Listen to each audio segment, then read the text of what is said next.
BJP high command తెలంగాణపై focus చేసింది. వచ్చే నెల 10న తెలంగాణలో ప్రధాని మోదీ పర్యటించనున్నారు. పరేడ్ గ్రౌండ్లో నిర్వహించే బహిరంగ సభలో మోదీ పాల్గొనున్నారు.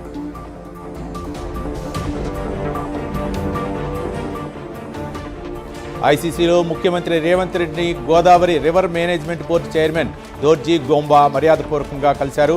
దోర్జీ గోంబాతో పాటు ఇరిగేషన్ సెక్రటరీ శ్రీధర్ కూడా ఉన్నారు. ఈ సందర్భంగా పలు ముఖ్యమైన అంశాలపై చర్చించారు.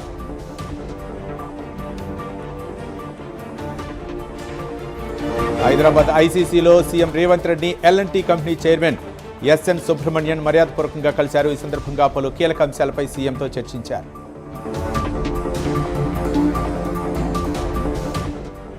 మంచిర్యాల జిల్లా చెన్నూరు ఎమ్మెల్యే క్యాంప్ కార్యాలయంలో కళ్యాణ లక్ష్మి షాదీ ముబారక్ చెక్కులను పంపిణీ చేశారు.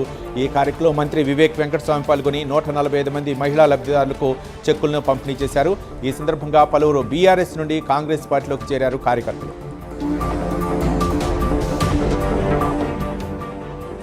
తిరుపతి జిల్లా పాకాల్లో నిర్వహించిన బడి పిలుస్తోంది కార్యక్రమంలో ఎమ్మెల్యే పులివర్తి నాని పాల్గొన్నారు. విలువలతో కూడిన విద్యతో పిల్లలకు ఉజ్వల భవిష్యత్తును అందించాలన్నది కూటమి ప్రభుత్వ లక్ష్యమన్నారు ఎమ్మెల్యే.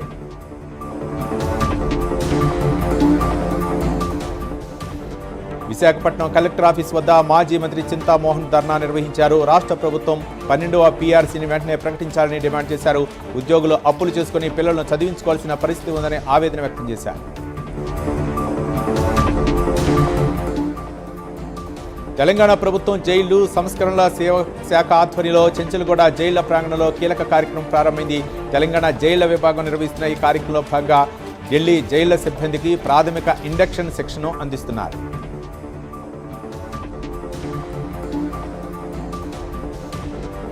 రాజన్న సిరిసిల్ల జిల్లా కేంద్రంలోని పవర్ లూమ్ వార్పెన్ వైపని కార్మికులు నిరసన తెలిపారు.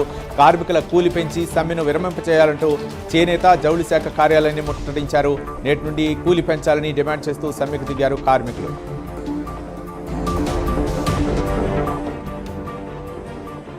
యాదాద్రి భువనగిరి జిల్లా కొలనూపాక గ్రామంలో వందలాది వేప చెట్లను అనుమతులు లేకుండా నరికివేశారు. మాజీ ఎంపీటీసీ ఆర్య ప్రశాంత్ ఫిర్యాదుతో ఫారెస్ట్ రేంజ్ అధికారి పంచాయతీ సెక్రటరీ సంఘటనా స్థలాన్ని పరిశీలించారు. బాధ్యులపై కఠిన చర్యలు తీసుకుంటామని అలాగే స్థానికులు తీవ్ర ఆందోళన వ్యక్తం చేశారు.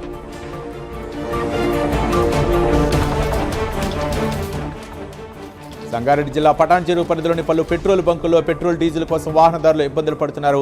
ఇంధనం కోసం కిలోమీటర్ మేర వాహనదారులు బారులు తీరారు.